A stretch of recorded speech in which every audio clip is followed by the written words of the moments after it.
પત્રકાર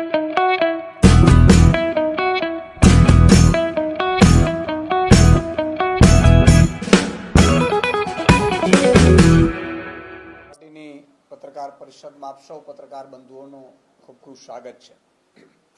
મિત્રો, જે રીતે આમ આદમી પાર્ટી અત્યારે ચૂંટણી જે મજબૂતાઈથી લડી રહી છે એના કરતા ભાજપ ડરી ગઈ છે. ભાજપના લોકોને અત્યારે નીકળી શકે એવી સ્થિતિમાં નથી. ભાજપના જે ઉમેદવારો લોકોની વચ્ચે જાય છે તો લોકો એમને પાછા વાળે છે. લોકો એમને એ હદે અપમાનિત કરી અને પાછા વાળી રહ્યા છે, જેથી કરીને ભાજપના ઉમેદવારો અથવા ભાજપ પાર્ટી અત્યારે એ સ્થિતિમાં નથી કે લોકોની વચ્ચે જઈ શકે. એની વચ્ચે જ્યારે આમ આદમી પાર્ટી અત્યારે લોકોની ઉમ્મીદ બની ગઈ છે. આમ આદમી પાર્ટી સુરતમાં 5 વર્ષ વિપક્ષમાં રહી તો સુરતની જનતાના એટલા બધા કામો થયા છે અને એટલી મજબૂતાઈથી વિપક્ષ તરીકે કામગીરી કરી છે, જેને લઈને આમ આદમી પાર્ટીએ પહેલું લિસ્ટ જાહેર કરતાની સાથે જ ઢગલાબંધ લોકોએ મને ફોન કર્યા છે, અમારા લીડરોને ફોન કર્યા છે કે ભાઈ આમ આદમી પાર્ટી આ વખતે સુરતમાં મેયર બનાવવા જઈ રહી છે અને એટલા માટે થઈ અને આમ આદમી પાર્ટીમાં મજબૂતમાં મજબૂત લોકો હોય એને ઉતારો. સ્વાભાવિક છે કે આ જ્યારે ફોનથી નહીં પરંતુ ઢગલાબંધ ફોનથી આવીને સુરતમાં અત્યારે એક માહોલ બની ગયો છે કે ભાઈ આમ આદમી પાર્ટી એ કામ કર્યા છે અને આમ આદમી પાર્ટીના લોકોએ સુરતના લોકો માટે, જનતા માટે લડ્યા છે અને ભાજપને ભ્રષ્ટાચાર કરતા 100 વાર વિચારતા કર્યા છે. ત્યારે સુરતવાસીઓની ખૂબ ઉમ્મીદના પગલે અમે નક્કી કર્યું છે કે અમારા મજબૂત લીડર, મજબૂત આગેવાન અને મજબૂતાઈથી સુરતમાં સ્વાભાવિક છે કે મેયર બનવા જ્યારે આમ આદમી પાર્ટી જઈ રહી છે, લોકોની એક ઉમ્મીદ છે, ત્યારે એવા વિઝનરી નેતા કે જે 2012થી ચૂંટણી 2012થી પાર્ટીમાં છે, ચૂંટણીઓ લડાવતા આવ્યા છે, એવા માનનીય મનોજભાઈ સોરઠિયાને અમે સુરતની ચૂંટણીમાં ઉતારવાનું નક્કી કર્યું છે. માનનીય અરવિંદ કેજરીવાલજી, માનનીય મારા પ્રભારી, સહપ્રભારીઓ અને મારી પ્રદેશની ટીમ સાથે ડિસ્કશન કર્યા બાદ નક્કી થયું છે કે માનનીય મનોજભાઈ સોરઠિયા મજબૂતાઈથી સુરતના લોકોનો ચહેરો બની અને સુરતની આખી ચૂંટણી લડવામાં અમારા એ ત્યાંના ચહેરા બનશે. મિત્રો, બહુ આશ્ચર્યની વાત છે કે ભાજપ જ્યારે આ બધા લીડરો ચૂંટણીઓ લડી રહ્યા છે અને ચૂંટણીઓનો માહોલ બની ગયો છે, કોંગ્રેસ કઈ પિક્ચરમાં નથી, ત્યારે ભાજપ એટલી ડરી ગઈ છે કે ભાજપે નક્કી કર્યું છે કે હવે ચૂંટણીઓમાં આપણે આમ આદમી પાર્ટીને નહીં પહોંચી શકીએ. આમ આદમી પાર્ટી જે રીતે ચૂંટણીઓ લડી રહી છે, આમ આદમી પાર્ટી ચૂંટણીઓ જીતી જશે, ભાજપ ચૂંટણીઓ હારી રહી છે, જેના પગલે ભાજપે નક્કી કર્યું છે કે હવે ભાજપ નહીં, પોલીસને આગળ કરીને અત્યારે પોલીસ ચૂંટણી લડી રહી હોય આમ આદમી સામે, એવો આખો માહોલ થઈ ગયો છે. તમે જોતા હશો કે દર જગ્યા ઉપર અત્યારે અમારા કાર્યકર્તાઓ, અમારા ઉમેદવારો ખોટી ફરિયાદો કરી અને જેલમાં નાખવાનું ષડયંત્ર મોટા પાયે ભાજપ કરી રહ્યું છે. આ લોકતંત્ર માટે પણ સારું નથી, ગુજરાતની જનતાની ઉમ્મીદ માટે પણ સારું નથી. અત્યારે જે લોકો અવાજ ઉઠાવે છે અથવા તો જે લોકો ઉમેદવારી પત્રો ભરે છે અથવા તો જે લોકો ભાજપની સામે પડે એવી શક્યતા છે, ત્યારે તમામ આઈબીથી માનીને તમામ અધિકારીઓ અત્યારે માત્ર ને માત્ર આમ આદમી પાર્ટીના નેતાઓ કોણ મજબૂત છે અને કઈ રીતે ડરાવી શકાય અને કઈ રીતે જેલમાં પૂરી શકાય એવા આખા ષડયંત્રો રચાઈ રહ્યા છે, જેનાથી મારે મીડિયાની માધ્યમથી ગુજરાતની જનતાને વાકેફ કરવા માંગુ છું. અને મિત્રો, આપના માધ્યમથી ગુજરાતની જનતાને મેસેજ આપવા માંગુ છું કે અત્યારે અમારા આખા ગુજરાતમાં આમ આદમી પાર્ટીના કાર્યકર્તાઓને ખોટી રીતે જેલમાં નાખવાનો, એને ઉપાડી જવાનો, એના ઉપર ફરિયાદો કરવાની, એના ઉપર કેસ કરવાનો આખું ષડયંત્ર ચાલી રહ્યું છે. અને હમણાં મને ઇન્ફોર્મેશન મળી છે, સૂત્રો દ્વારા અમારી પાસે માહિતી આવી છે કે કેટલાક ઉમેદવારોને ડરાવી ધમકાવીને બેસાડવાની કોશિશ થાય છે અને મોટા પ્રમાણમાં અમારા જે નોમિનેશન છે એ કેમ રદ થાય આમ આદમી પાર્ટીના, એવું પણ ષડયંત્ર ક્યાંક અંદર ખાને ચાલી રહ્યું હોવાની અમને શંકા છે. આજે ગુજરાતની જનતા એક ઉમ્મીદ લઈને બેઠી છે આમ આદમી પાર્ટી ઉપર, અને આમ આદમી પાર્ટીનો એક પણ નેતા ડરવાનો નથી. અમારી ઉપર ફરિયાદો થશે, અમને જેલમાં નાખશે, અમને લાઠીઓ વરસાવશે, અમારા ઉપર ખોટા અત્યાચારો થશે, અમે ડરીશું નહીં, ઝૂકીશું નહીં, અમે મજબૂતાથી તમારો અવાજ બનશું. પણ મારી ગુજરાતની જનતાને પણ વિનંતી છે કે આગામી ચૂંટણીઓ તમારી પણ પરીક્ષા છે. આમ આદમી પાર્ટી તો લડશે, અમે તો લડીશું. અમારા કાર્યકર્તાઓને, તમારા જે આગેવાનો છે એને ઉપાડીને જેલમાં નાખી દેશે ભાજપ, બેસાડી દેશે, ડરાવશે.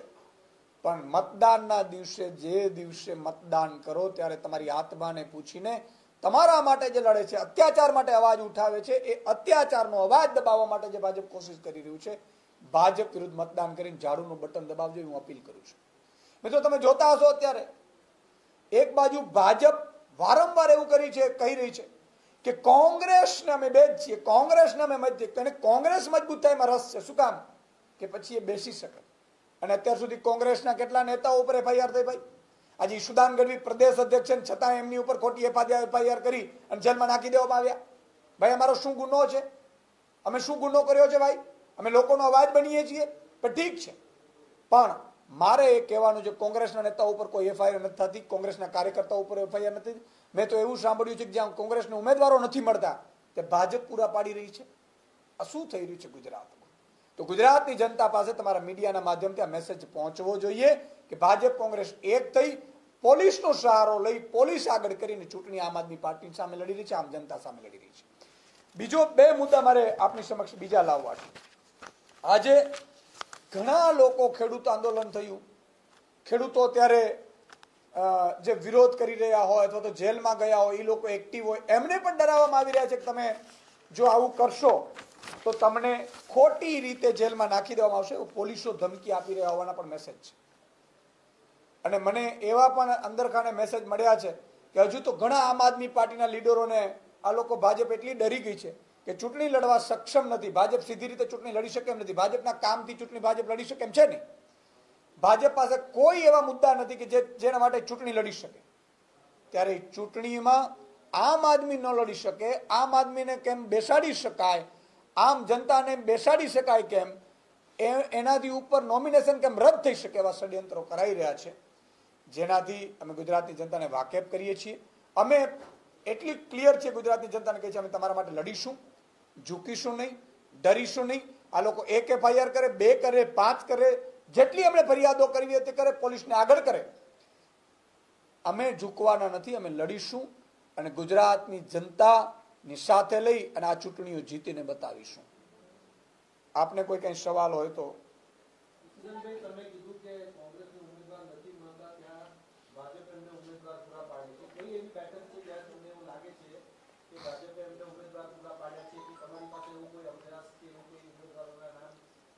અત્યારે જે મને જે રીતે માહિતી મળી રહી છે, તમે જુઓ, આમ આદમી પાર્ટીના આટલા કેન્ડિડેટો ઉપર એફઆઈઆરો થઈ, અમારા નોમિનેશનો રદ થાય એના માટેના ષડયંત્રો થઈ રહ્યા છે. અમારા તમામ નેતાઓને ઇન્ક્લુડિંગ પ્રદેશ અધ્યક્ષને જેલમાં નાખવાનું કારશું થઈ રહ્યું છે. તો કોંગ્રેસનું કેમ નથી થતું ભાઈ? કોંગ્રેસના નેતાઓને સામે કેમ એફઆઈઆર નથી થતી ભાઈ? કેમ કોંગ્રેસ ગુજરાતને, ભાજપને નડતી નથી ભાઈ? બહુ સ્પષ્ટ છે. અને અમને તો અંદર ખાને માહિતીઓ મળે છે, તો માહિતીઓ ચેક કરો, તમને પણ મળશે. તમે પણ ચેક કરશો, ઇન્વેસ્ટિગેટિવ જર્નલિઝમ કરશો, તમને પણ મળશે.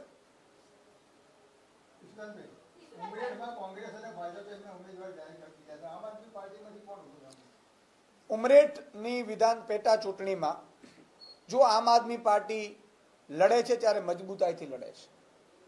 અમે કોઈ ચૂંટણીઓ લડવા ખાતર લડતા નથી ને અમારે ચૂંટણીઓ લડવા ખાતર લડવાની હોતી પણ નથી. અમે ગુજરાતની જનતાનો અવાજ બનવાની કોશિશ કરીએ છીએ. ગુજરાતની જનતા નક્કી કરે એ પ્રમાણે અમે લડતા હોઈએ છીએ.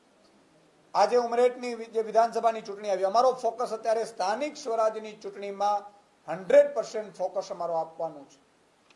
અને જ્યાં અમારું 100% ફોકસ આપવાનું છે એના ભાગરૂપે આમ આદમી પાર્ટીનો પ્રદેશ નેતૃત્વ અને શીર્ષ નેતૃત્વએ નક્કી કર્યું છે કે ઉમરેઠની પેટા ચૂંટણી આમ આદમી પાર્ટી નહીં લડે, ભલે ભાજપ અને કોંગ્રેસ લડે.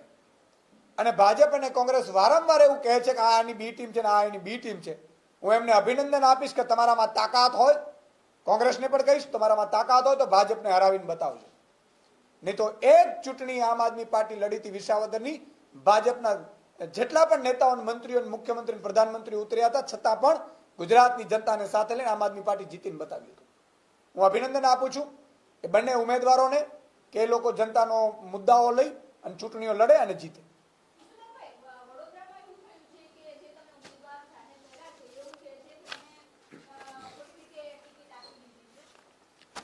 બિલકુલ, તમે જે મુદ્દો કર્યો એના પણ મારી પાસે પુરાવાઓ છે. વડોદરામાં જે વ્યક્તિએ કાંતાબેન નટવરસિંહ પઢિયા એમણે ફોર્મ ભરેલું છે, હું વારંવાર કહું છું ને કે આ ચૂંટણી પોલીસ અને આમ આદમી પાર્ટી લડી રહી છે. એટલે ગુજરાતની જનતાને હું કહું છું કે ભાજપ ચૂંટણી નથી લડી.